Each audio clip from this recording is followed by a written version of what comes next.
big chunks and then smash it with a big chunk. So just smashing it up. Yep, look at this one. Okay. Hi everybody. We are doing something totally different today. I am going to try to create a beautiful, self-sustaining, what is it called again? Aiden. What? What is the actual term for what I'm creating? Terrarium. Terrarium. Thank you. You're welcome. Okay, so yes, what I've done is I've taken a pickle jar from the grocery store. So I love pickles. So, and then I cleaned off everything, soaked it, and got all the glue and stuff off of it. And got it all nice and ready to go. So the first thing, I've got a lot of stuff out here, so we're gonna go through it. The first thing is just some gravel. I have rinsed the gravel, and this will act as a drainage layer for the bottom. So what we will do is put that in first.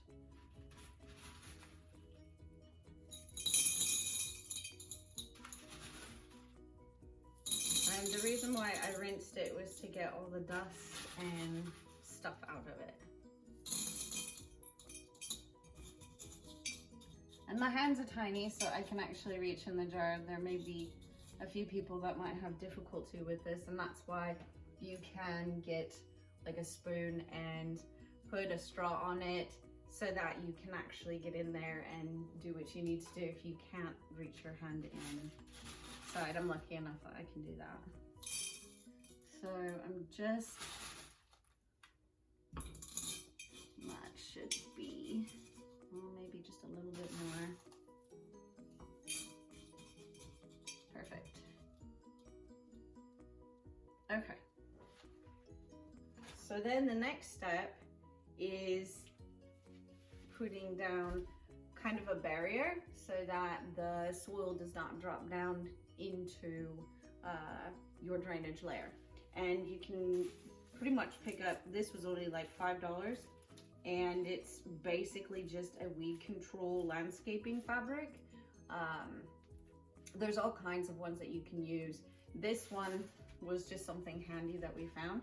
So you cut it out like so, and then what you want to do is you want to cut it so that it's bigger than the bottom, because you want a little bit of it to go up on the sides to kind of make that complete barrier all the way around.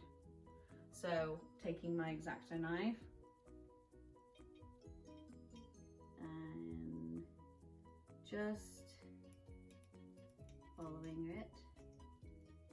Doesn't have to be perfect.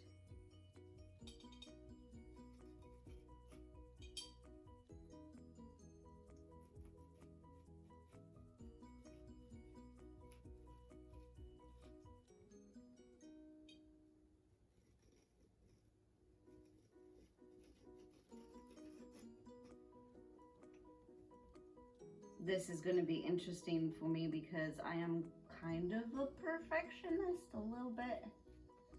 So we'll see how long it takes me to do this.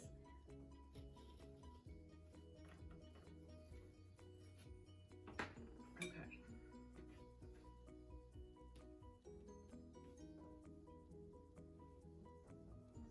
So there.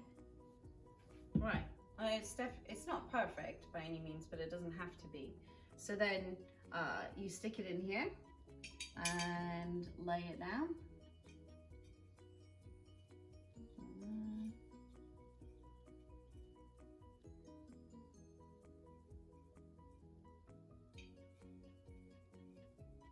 Don't want it to fold right there. Make sure it's got plenty on all the sides here.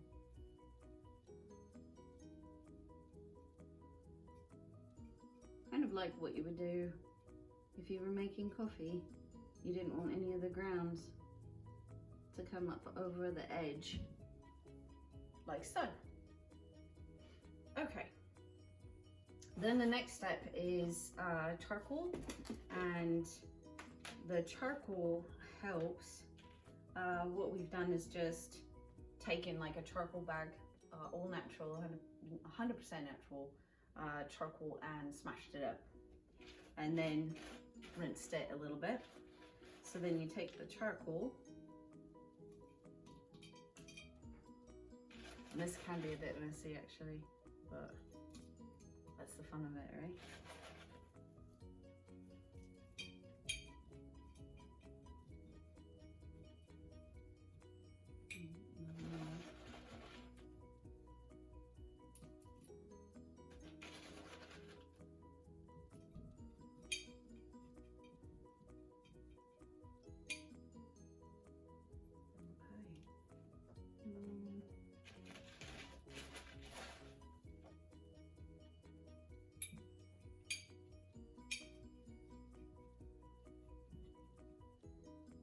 Great.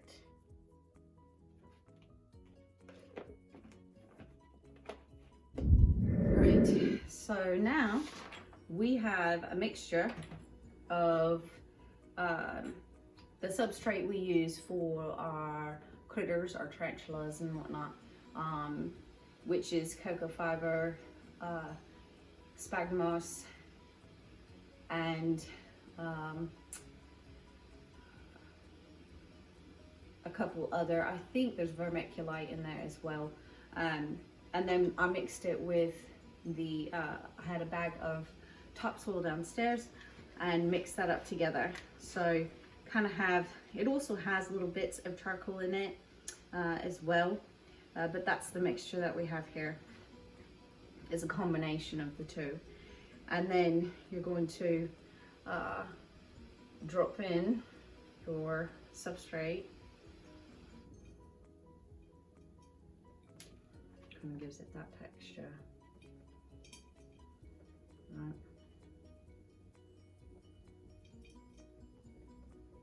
And then I'm not actually like patting it down. You need to have some air in between there also.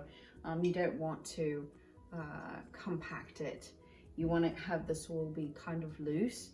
So I'm just like spreading it around with my fingers and not necessarily patting it down, which is important.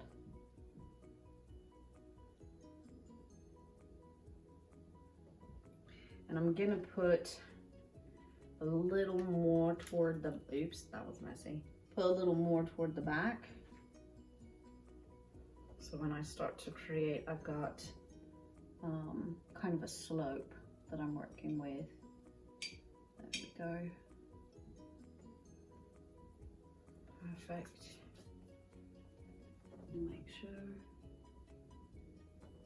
maybe put a little more here. Good. Awesome. Okay, so now our first 3 layers are done. Now is the time that we get to create by, you know, putting things in and out and looking at how we want this scene to be placed in here. What I did do is all of the things that you see, except for, of course, the gravel and the substrate, the first 3 layers, those are things that you can pick up. But everything else out here on the table is stuff from outside, because right now everything's growing and you've got all the little plants starting to come up for spring. So it's perfect to go out and find all of these things, go for a walk and find all these wonderful things to put in here. So let's get started.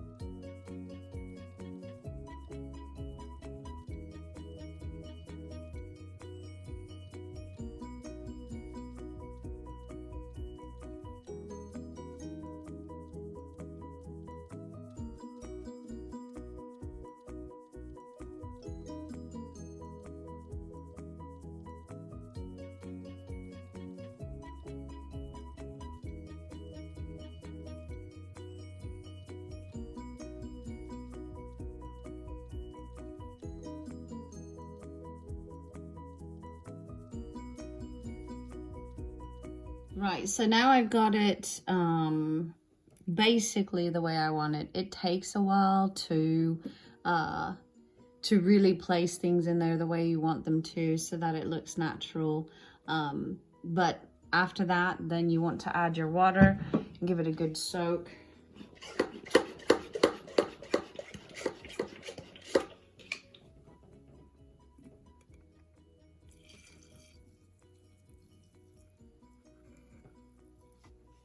Let's see here, I'm gonna get it wool up in here.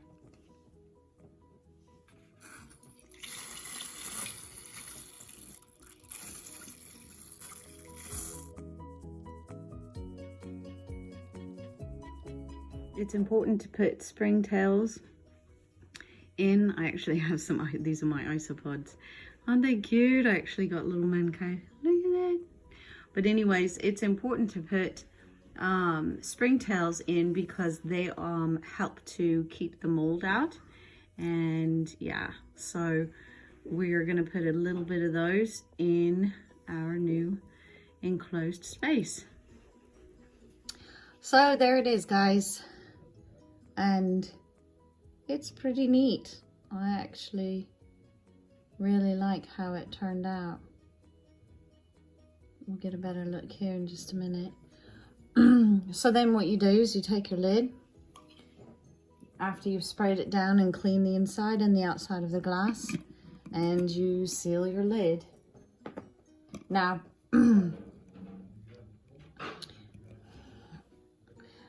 what should happen is that in the morning it should fog up and the water will evaporate and then rain back down, and then it should clear up during the day and then do the same thing at night. If you find that it's staying moist all the time, then you might want to, it means that there's too much water in it. So then you'll take off the lid and let a little bit of that out so that it has that circle of dry period and rain period. But that's pretty much all you have to do, and now it's basically gonna stay this way. I will get some good pictures for you.